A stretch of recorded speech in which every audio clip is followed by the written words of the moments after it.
Muli pong pinagkatiwalaan ni Pangulong Marcos Jr. at ating nirerespeto yan na ibalik sa gobyerno at sa gabinete si Attorney Benhur Abalos na dating DILG Secretary, tumakbo ng 2025 election, hindi ho nagkapalad, hindi nanalo. Ngayon po ay tinalaga ng Pangulo bilang Cabinet Secretary.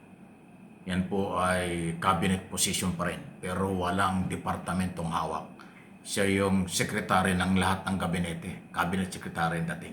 Sa Malacanang ang opisina niyan. Ayan po. Kung tutuusin, parang demotion. Kung ikukumpara yung pagiging sekretary ng departamento. Pero pag posisyon, kapangyarihan, abay, hindi nalalayo. Kasi meron siyang access hindi lang sa presidente, kung hindi sa lahat ng cabinet secretary. At kasama yan sa mga cabinet meeting. Pero ang parang demotion ay iba kasi yung ikaw ay merong hawak na meron kang control and supervision sa isang departamento sa pera, kapangyarihan. Kasi kung DILG Secretary, katulad dati, hawak mo ang kapulisan, local government, NAPOLCOM, Bureau of Jail Management Penology, Bureau of Fire Protection, ang dami. Pero dahil siya po ay inilagay as Secretary to Cabinet, so limitado. Ganun pa man, yung pagtitiwalang ibinigay ng Pangulo sa kanya at muling ibinalik sa gobyerno, maganda po yun. At nirespeto natin. Dahil talaga namang pagkakatiwalaan si Secretary Abalos ng Mandaluyong City. Ako nga, nangihinayang dito, dapat ito naging senador, abogado at kailangan ito. May prinsipyo itong taong ito, matapang, may prinsipyo. Kita mo naman yung iso kay Kibuloy, iso doon sa kung ano-ano isyong pinagdaan ng araw ng mga panahon yon. Ang siya DILG Secretary at saka si General, silang magpartner Secretary Abalos at General Torre nung nasa sa director ng CIDG si Torre at saka nung maging PNP chief. Kaya lang pagpasok ni Remulla, nagbago na, hindi ba? So, ang alam ng iba ay si Remulla ay maaaring mawala sa DILG until na wala pa hong official. Actually, si Abalos lang ho ang meron ng formal announcement ng Malacanang na itinalaga. Hindi pa naibibigay yung iba. Ito na po yung pagpapatunay na pinag-usapan natin noon pa na merong posibleng pagbabago sa ilang gabinete ng Pangulo at yung mga dati ay pwedeng ibalik o mga natalo sa eleksyon ay bibigyan ng posisyon, exclusive na kapangyarihan ng Pangulo. Nasa kanya yan. Atin lang naman ibinabalita ito at tama po sa aking paniniwala. Magaling, may tapang, abogado, matalino itong si Attorney Benhur Abalos. Congratulations, Secretary, and good luck. At ikaw ay pinagkatiwalaan sa ganyang klaseng posisyon. Okay? So yung ibang mga nababanggit noon na dapat daw bigyan ng posisyon, katulad ng dating Senador Trillanes, hindi na napapag-usapan. Noong una, inabalita rin na si Secretary Benz Tison ay aalisin sa Public Works, baka daw ilipat, ibalik sa Department of Transportation. Di ba? May balita rin na ito si Remulla, Secretary Remulla, baka alisin sa DILG at ilagay sa DPWS. May mga ganon. Pero speculation ang lahat ng yan. Ang formal ay ang nasa Office of the President. Kung ano ang announcement at ano ang gusto ng Pangulo, iyon ang mangyayari. Kaya ating inaantabayan ito. Mahalaga kasi yung mga posisyon na yan. Dahil yung loyalty at karatagan ng Executive Department at mga taong ilalagay ng Pangulo, nagpapatunay lang na yun talagang pagkakatiwalaan at may kakayanan. Katulad niya noon, DDS yan, Duterte supporters yan, walang kaduda-duda. Si dating Senador Francis Tolentino. Pero kinuha ng Pangulo, inilagay sa Department of Labor and Employment. Kasi nga, sabi ng Pangulo noon pa, kahit siyang galing na partido, sa tingin niya ay may kakayanan at makakatulong sa kanya, ilalagay niya. Ewan ko lang kung yung mga dating nabanggit natin na mga matataas na opisyales, original na kapartido, mga abogado pang iba doon sa Partido Federal. Naalala ko yung Partido Federal kasi respetado ko yung partido nga at yung mga tao doon, mga abogado, magagaling Pero parang wala ko nang babalita ang galing doon, inilagay sa cabinet position o sa mga sensitibong position. Wala Alam ko yung mga dating tumulong noong 2020 election, 2022, yung iba hanggang ngayon wala pa rin posisyon. Pero hindi ko naman pinangunahang ilagay ng Pangulo. Nasa Pangulo lahat ang kapangyarihan na kung sino kanyang pagkakatiwala ang ilagay sa mga posisyon sa Executive Department.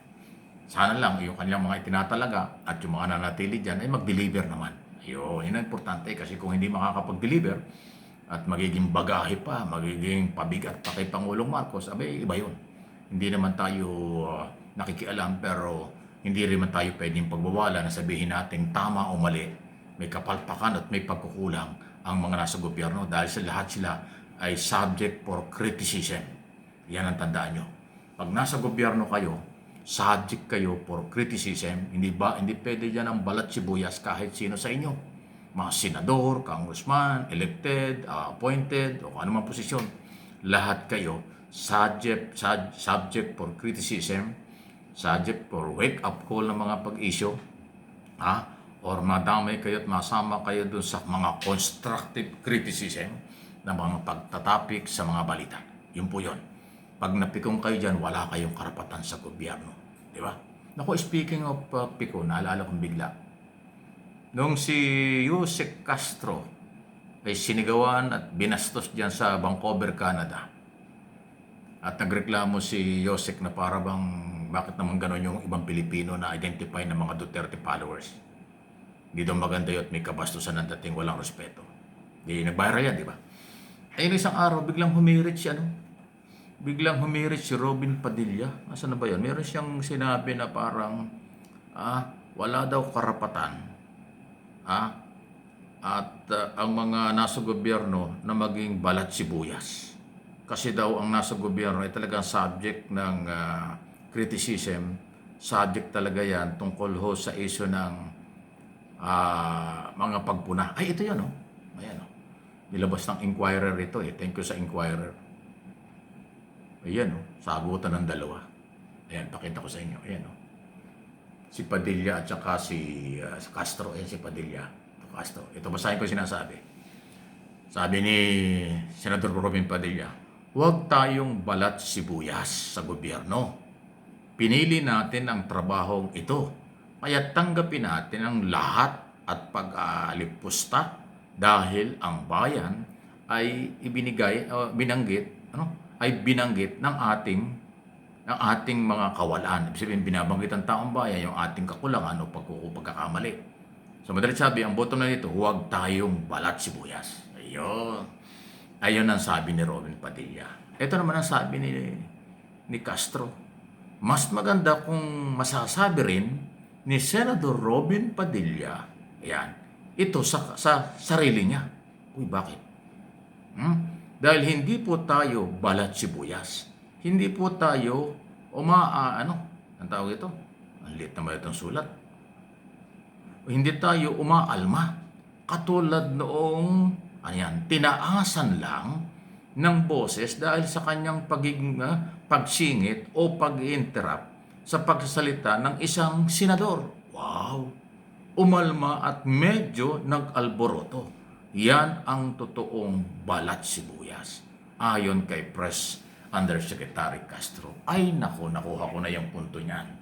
Kung yung magugunita, nagdidebate si Robin Padilla at saka si Senador Pangilinan. Nung nagsasalita si Pangilinan, mataas ang boses, biglang sumingit si Padilla, lalong tumaas ang boses ni Pangilinan. Ay nagalit si Robin Padilla. Nung mag-break, sinugod at mukhang magbubugbugan pa. Sabi ni Robin Padilla, nakapumulsang gano'n, huwag mo akong hawakan pare. Sinabi ko na sa'yo, huwag mo hawakan kasi nakikipagkamay si Kiko. Ayaw makipagkamay. Galit na galit si Robin Padilla. Huwag mo akong hawakan pare, sinabi ko na sa'yo. Di ba? Parang salitang kanto. O ngayon, nakita yon ni Yusek Castro. Naging balat sibuyas si Robin Padilla. Pero may banat si Robin na balat sibuyas daw kung kayo ay papalag doon sa mga katulad ng nangyari sa Canada. Ayan eh. Kaya ang aral dito, manalamin muna bago magsalita dahil baka bumalik ang nakaraan, supalpal yan. Please like and share, subscribe and follow.